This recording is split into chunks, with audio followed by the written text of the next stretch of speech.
వినోద్ గారు, ఈ latest developments అంటే మొదట్లో ఇది 4, 5 రోజుల కన్నా ఎక్కువగా ఇరాన్ తట్టుకునే పరిస్థితి ఉండదు అమెరికా దళాలకి అనేది చాలామంది అనుకున్నారు. అయితే మీరు మొదటి నుంచి కూడా చెబుతున్నారు ఇరాన్‌ని తక్కువగా అంచనా వేయకూడదు అనేది మీరు మొదటి నుంచి చెబుతున్నారు. అయితే ఇప్పుడు పరిస్థితులు, పరిణామాలు అన్నీ కూడా ఇరాన్‌కి అనుకూలంగా కనిపిస్తున్నాయి. ఏంటి మీ విశ్లేషణ ఏంటి? ముందుగా మనం ఇప్పుడు ఈ వార్ స్టార్ట్ కాకమున్న ముందు అసలు అమెరికాకు ఇజ్రాయెల్‌కు ఉన్న గోల్స్ ఏంటి? హ్మ్. వాళ్ళ వాళ్ళు ఏమని పెట్టుకున్నారు? ఆబ్జెక్టివ్స్ ఏమని పెట్టుకున్నారంటే అది చాలా అన్‌క్లియర్ అంటే ఏమంటే కన్‌ఫ్యూజింగ్ లెక్కనే ఉన్నది. ఒక హ్మ్. మాటలో మనం చెప్పాలంటే ట్రంప్ మాట్లాడిన మాటకు తర్వాత ఆయన స్టేట్ సెక్రటరీ రూబియో మాట్లాడిన మాటలకు తర్వాత ఇప్పుడు డిపార్ట్మెంట్ అని వార్ పెట్టుకున్నారు కదా! డిఫెన్స్ డిపార్ట్మెంట్ డిఫెన్స్ పోయి డిపార్ట్‌మెంట్ ఆయన ఆఫ్ డిఫెన్స్‌ని డిపార్ట్‌మెంట్ ఆఫ్ వార్ వార్‌గా పెట్టుకున్న మార్చారు. ఎగ్ సేతు ఆయన మాట్లాడుకో హ్మ్. లాట్ ఆఫ్ డిఫరెన్స్ వచ్చేస్తుంది.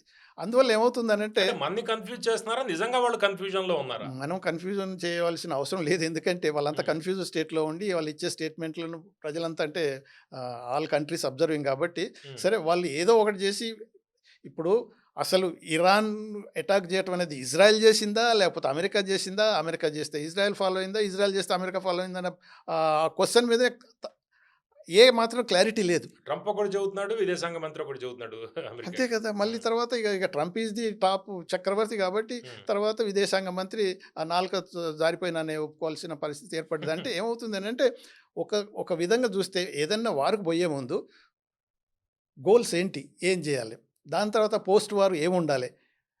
తర్వాత వాళ్ళ ఇన్వాల్వ్‌మెంట్ ఎంతవరకు ఉండాలి? హ్మ్. వార్‌లో ఎంతవరకు ఉండాలి? దాని తర్వాత ఎంతవరకు అయన్నీ ఏం లేవు. ట్రంప్‌కి ఏమొచ్చిందనంటే ఒకటి బిజినెస్ మ్యాన్. ఆయనదంతా ఏం లేదు ఇప్పుడు అక్కడ గనుక ఆయిల్ గనుక లేకపోయుంటే దాని మీదకి అసలు పట్టించుకునేవాడు కాదు. అవును. సో, బేసిక్‌గా ఉన్న మైండ్‌లో ఆ మైండ్ బిజినెస్‌తోనొచ్చేసి, తర్వాత ఇప్పుడు ఇజ్రాయెల్‌లో నెతన్యాహు ఉండబట్టి ఆయన ట్రంప్‌ను కన్విన్స్ చేసి లాగాల్సిన పరిస్థితి వచ్చింది. ట్రంప్ కూడా సొంత ఆహ్, అంటే లాభాల గురించి self benefits or country benefits గురించి ఆలోచించారు కాబట్టి ఇక్కడ జరుగుతుంది చర్చ ఒకటే. నెతన్యాహు ట్రంప్‌ని ఒప్పించాడా? ట్రంప్ నెతన్యాహును ఒప్పించాడా? అంటే అది నిజమే. ఇప్పుడు హ్మ్. ఆఫ్‌కోర్స్ ఒప్పించనీకి ఇనిషియేటివ్ తీసుకున్నదైతే నెతన్యాహునే. హ్మ్.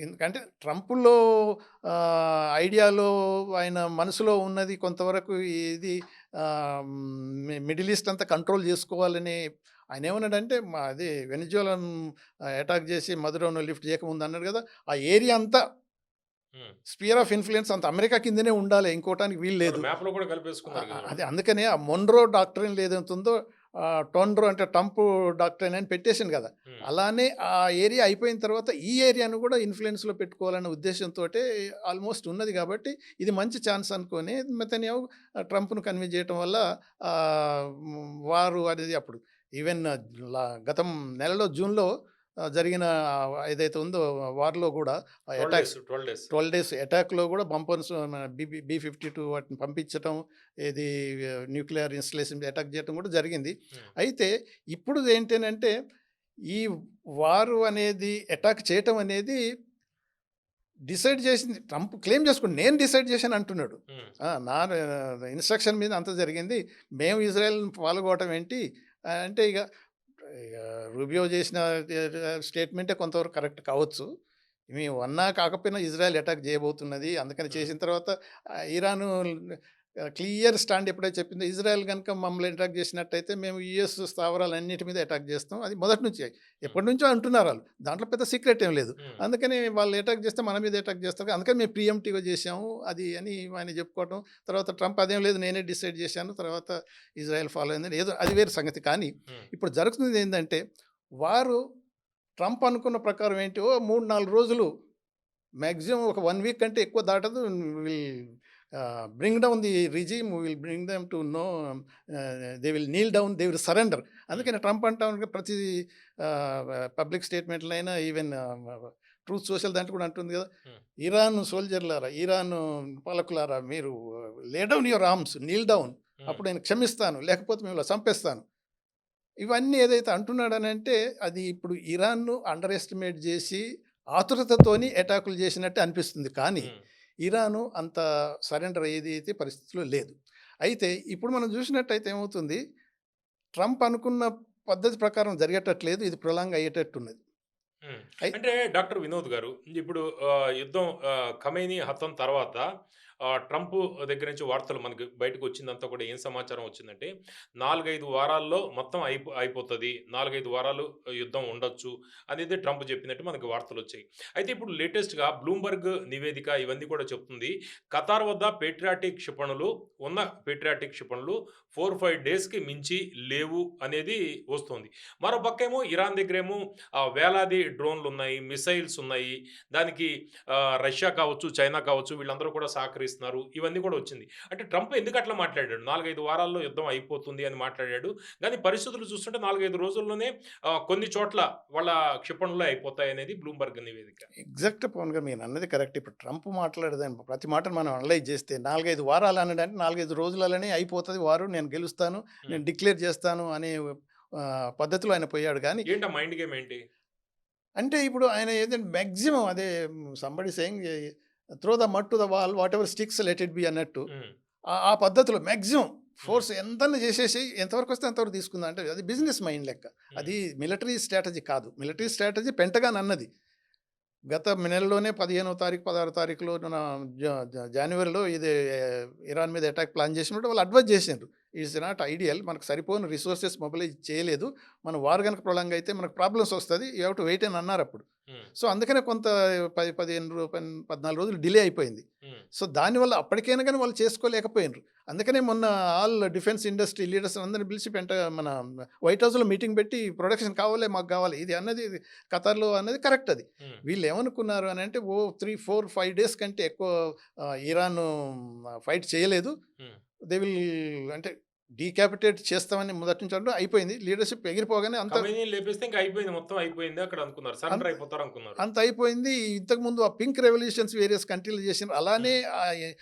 ఇంటర్నల్‌గానే కొద్దిగా ఈ రివోల్ట్స్ వచ్చేసి మొత్తం ప్రజలంతా ఈ ఈ రెజిమ్‌నే తీసి పడేసి కొత్త వాళ్ళొస్తారు. అప్పుడు బంగ్లాదేశ్, నేపాల్ లాగా అవుతదనుకున్నారు. ఎగ్జాక్ట్‌లీ. వేరు వేరు హ్మ్. ఎక్కడైతే జరిగిందో అంత లే రీసెంట్‌గా లేటెస్ట్‌గా జరిగిన వెనిజువలా ఎగ్జాంపుల్ అలానే ఫాలో అవుదాం అనే పద్ధతిలో పోయిండు గానీ, హ్మ్. అక్కడ ఏం జరగలేదు. ఎందుకంటే ఖమేనీ చావకముందే అనుకున్న ఒకవేళ వాళ్ళ plan A, plan B, plan C లెక్క ఉన్నప్పుడు హ్మ్. ఏమైందనంటే వాళ్ళు లీడర్‌షిప్‌ని ఎలిమినేట్ చేస్తే సెకండ్ రంగ్ లీడర్‌షిప్ ఎలా ఉండాలి? Third rung even ground level దాకా వాళ్ళు ప్లాన్ చేసుకొని ఉన్నారు కాబట్టి వితిన్ నో టైమ్ లాస్ట్ జూన్‌లో అటాక్ అయినప్పుడు వాళ్ళు they took lot of time. Days పట్టింది రిటాలియేట్ చేయనీకి. హ్మ్. ఇప్పుడు 3, 4 2-3 అవర్స్‌లో they started retaliation attacking all the American bases in the Gulf as well as ఇప్పుడు ఏది టెల్ అవివ్ అయితేంది, హైఫా అయితేంది ఆల్ ఏది సిటీస్ ఆఫ్ ఇజ్రాయెల్ మొత్తం అటాక్ చేసేసారు. అంటే హ్మ్. Iran is also preparing well. హ్మ్. ఈ జూన్ తర్వాత ఇంకా వార్ ఫుటింగ్‌లో మన ప్రిపరేషన్ తర్వాత అలా చేశారు. అంతకు ముందు కూడా ఇప్పుడు మీరన్నారు కరెక్టే. హ్మ్. ఇదేంటి ఇరాన్ ఎలా విత్‌స్టాండ్ కాగలుగుతుంది? హ్మ్. వాళ్ళేమో ఖతర్‌లో గానీ, అదర్ గల్ఫ్ కంట్రీస్‌లో మా దగ్గర ప్రొటెక్ట్ చేయనీకి అయిపోతున్నాయి. సరిగయిన క్షిపణులన్నీ క్షిపణులు అయిపోతున్నాయి. కూడా లేవు. మాకు సప్లై చేయని వాళ్ళు అరుస్తున్నారు. ఇక్కడనేమో పెంటగాన్ కూడా అసలు మనకు సరిపోయేయి లేవు. హ్మ్. తర్వాత డిఫెన్స్ ఇండస్ట్రీ లీడర్‌లను పిలిచి ఇమ్మీడియేట్‌గా చేయాలి అది ఇది అని వైట్ హౌస్‌లో మీటింగ్‌లు పెట్టు. ఇదెందుకు జరుగుతుంది అని హ్మ్. మనం అనుకున్నట్టయితే ఇరాన్ ఈజ్ వెల్ ప్లాన్డ్. హ్మ్. ప్లాన్ చేసుకొని ఈ స్టాక్ ఫైల్ ఫర్ ఎగ్జాంపుల్ ఈ రోజు వచ్చింది కాదు. కనీసం ఒక 6, 7 ఏండ్ల నుంచి తయారు చేస్తున్న ఈ క్షిపణులు వాళ్ళయి ఇరానీ. ఆ డ్రోన్‌లు అంటే ఇప్పుడు మనం చూసినట్టయితే ఈ పేట్రియాట్ మిస్సిల్‌కు ఈ వీళ్ళ దగ్గర ఉన్న మిస్సైల్‌కు చూస్తే మనం టర్మ్స్‌లో అది మన డాలర్ టర్మ్‌లో చూస్తే మాక్సిమం కాస్ట్ ఏది వీళ్ళ ఇరాన్ వాళ్ళ మిస్సైల్స్‌కు హ్మ్. $15,000-$20,000 అవుతది. హ్మ్. థౌసండ్స్. వీళ్ళది చూస్తే మిస్సైల్స్ పెట్టేస్తే మిలియన్స్ ఆఫ్ డాలర్స్. హ్మ్. అదే ఇప్పుడు కొన్ని రిపోర్ట్‌లు గూడా వస్తాయి. అది మనం చూస్తే తక్కువ ఖర్చుతో షహీద్ డ్రోన్‌లు వీళ్ళు ఇరాన్ వాళ్ళు తయారు చేస్తున్నారు. రూ.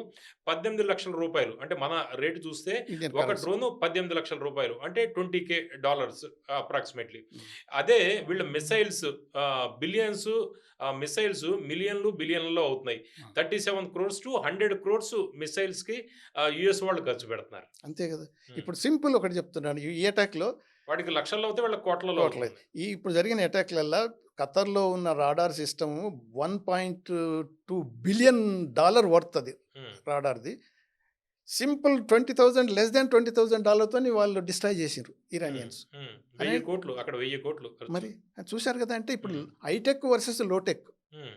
సో, అమెరికా అనుకున్నది అందుకనే ట్రంప్ అంటే ఛాతీ ఇరుసుకొని చెప్తుండే, mightiest country in the world nobody can withstand మమ్మల్ని ఎదిరించే పవరే లేదు. మేము ఏది అనుకుంటే అది చేయగలుగుతాం అని ఏదైతే హ్మ్. అంటున్నాడో, అమెరికన్ సిస్టమ్ అలానే అంటుంటది. ట్రంప్ ఇంకెక్కువ అంటే అంటున్నాడు. డాక్టర్ వినోద్ గారు, ఇప్పుడు ఇరాన్ లాంటి వాళ్ళు, ఇరాన్‌కి మనకి చైనా సపోర్ట్ ఉంది. రష్యా టెక్నాలజీ కూడా రష్యా అది వాడుతున్నారు కొంత.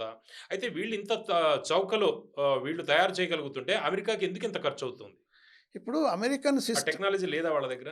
అంటే ఇప్పుడు అదే అమెరికన్ సిస్టమ్‌లో ఆ టెక్నాలజీ ఒకటి 2 సిస్టమ్‌లు మనం చూసుకోవాలి. ఇప్పుడు ఇరాన్ ఏ టెక్నాలజీ వాడుతున్నదంటే మనం యాక్సెప్ట్ చేయాలి. అందరికి తెలిసిన సంగతే చైనీస్ హ్మ్. Plus Russians.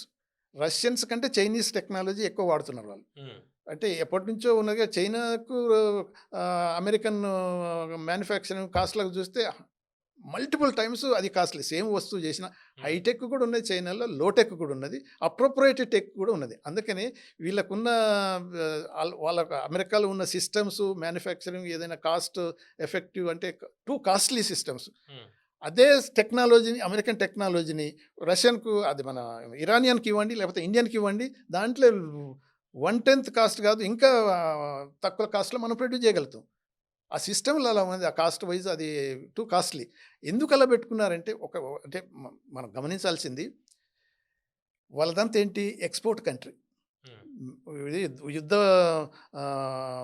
అంటే వెపన్స్ తయారు చేసి వేరే వాళ్ళకి అమ్ముకొని లాభాలు సంపాదించడం వాళ్ళ డెవిల్స్ థియరీ అంటాం. వాళ్ళంతా హ్మ్. ప్రొడ్యూస్ చేయాలి, అమ్ముకోవాలి, అయి ఉపయోగించాలి, మళ్ళా హ్మ్. తర్వాత నెక్స్ట్ జనరేషన్ చేయాలి. హ్మ్. అటువంటివన్నీ వాళ్ళ సిస్టమ్.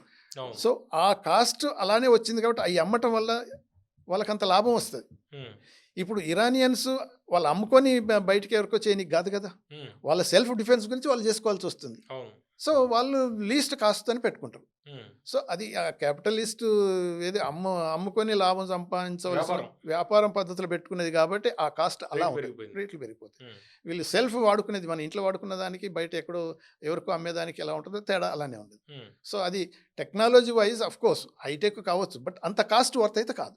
అంటే ఇప్పుడు చూస్తుంటే డ్రోను ఈక్వివలెంట్ టు మిసైల్స్ కాకపోయినా కూడా చాలా పవర్‌ఫుల్‌గా అవి పనిచేస్తున్నాయి. అవును. అయితే కొన్ని రిపోర్ట్స్ వస్తుంది. వీళ్ళు రష్యాకి చాలా డ్రోన్‌లు ఇరాన్ వాళ్ళే సప్లై చేశారు. ఉక్రెయిన్ మీద రష్యా చేస్తున్న దాదాపు 57,000 57,000 డ్రోన్స్ రష్యా ఉక్రెయిన్ మీద వాడింది.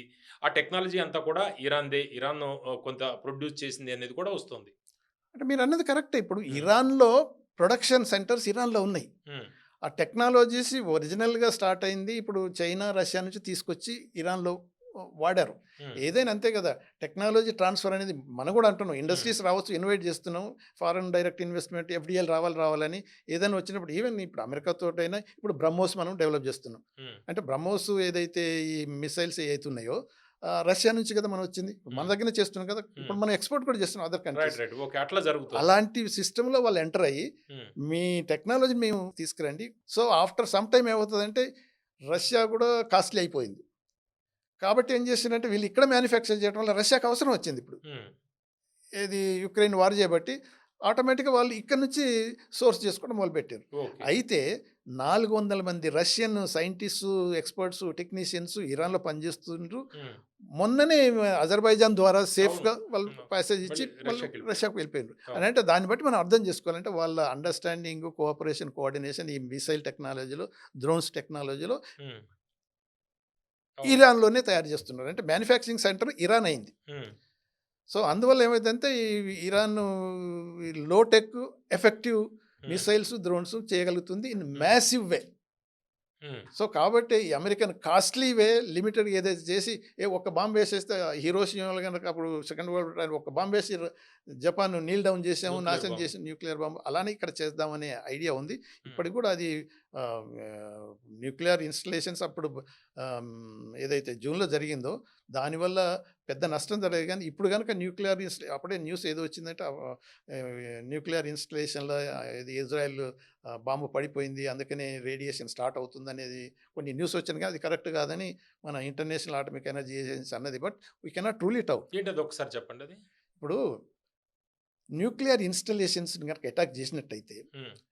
న్యూక్లియర్ రేడియేషన్ అంటే లీక్ అయిపోతది. హ్మ్. ఇప్పుడు అంటే ఏది ఇజ్రాయెల్ విషయంలో మీరు చెబుతున్నారా? ఇప్పుడు ఇజ్రాయెల్ గనక హ్మ్. మన ఇరాన్‌లో ఉన్న న్యూక్లియర్ ఫెసిలిటీస్‌ను లాస్ట్ టైమ్ జూన్‌లోనైతే అది బంకర్ బస్టింగ్ అయన్నీ ఆలోచించి బి-15 పంపించి ఏది చేసినా గానీ అప్పుడు న్యూక్లియర్ ఇన్‌స్టాలేషన్స్ నుంచి రేడియేషన్ న్యూక్లియర్ లీకేజ్ కాలేదు. ఓకే. ఓకే. ఇరాన్ దగ్గర. ఇరాన్ దగ్గర. హ్మ్. నష్టం కలగలేదు. హ్మ్. ఇప్పుడు వీళ్ళేమంటున్నారంటే వీళ్ళు ఎలిమినేట్ దట్ అని బాంబులేసేస్తాడు ఇజ్రాయెల్. హ్మ్. ఏసినప్పుడు ఏమైందంటే అది స్పిల్ ఓవర్ అయిపోయి రేడియేషన్ స్టార్ట్ అయ్యి న్యూక్లియర్ వార్ లెక్క వచ్చినట్టే లెక్క. హ్మ్. అంటే దానివల్ల చాలా కాటాస్ట్రోఫిక్ థింగ్స్ మే హ్యాపెన్. హ్మ్. సో, అందుకనే ఇప్పటిదాకా నిన్న అనుకున్నారు ఆల్రెడీ ఒక బాంబ్ పడ్డది అక్కడ వాళ్ళ అవును. న్యూక్లియర్ వచ్చింది. ఇన్‌స్టాలేషన్ మీద. సో, హ్మ్. న్యూక్లియర్ లీకేజ్ అవుతుంది అని హ్మ్. న్యూస్ వచ్చేసింది. అవును. వెంటనే మన ఇంటర్నేషనల్ అటామిక్ ఎనర్జీ ఏజెన్సీ లేదు ఇప్పటివరకైతే రిపోర్ట్ రాలేదు. కానీ హ్మ్. అది రూల్ ఔట్ చేయలేం. హ్మ్. ఎందుకంటే ఫ్రస్ట్రేషన్‌లో ఇప్పుడు ఇరాన్ కాదు ఫ్రస్ట్రేషన్‌లో పోయేది. అమెరికా, ఇజ్రాయెల్ ఫ్రస్ట్రేషన్‌లో పోవాల్సిన పరిస్థితి వస్తుంది. హ్మ్. ఎందుకంటే దే వర్ ప్రిపేర్డ్. వీడేమంటుండు మన American president surrender, surrender, surrender Neel down అంటున్నాడు. హ్మ్. ఇరానియన్స్ ఏమంటారంటే ఆ రిజిమ్ చేంజ్ కావాలి, మీరంతా ఎగిరిపోవాలి, మేము నేనే సెలెక్ట్ చేస్తాను, ఎవరిని పెట్టాలనేది అనేది ట్రంప్ మాట్లాడాడు. సరెండర్, సరెండర్ అంటారు. బట్ ఇరాన్ లీడర్‌షిప్ అయిన ఇరాన్ ప్రస్తుతం ఉన్న రిజిమ్ మాత్రం సరెండర్ కాదు. ఓపెన్‌గా వాళ్ళు చెప్పారు. మేము సరెండర్ అయ్యే సమస్య లేదు. Will fight till the end.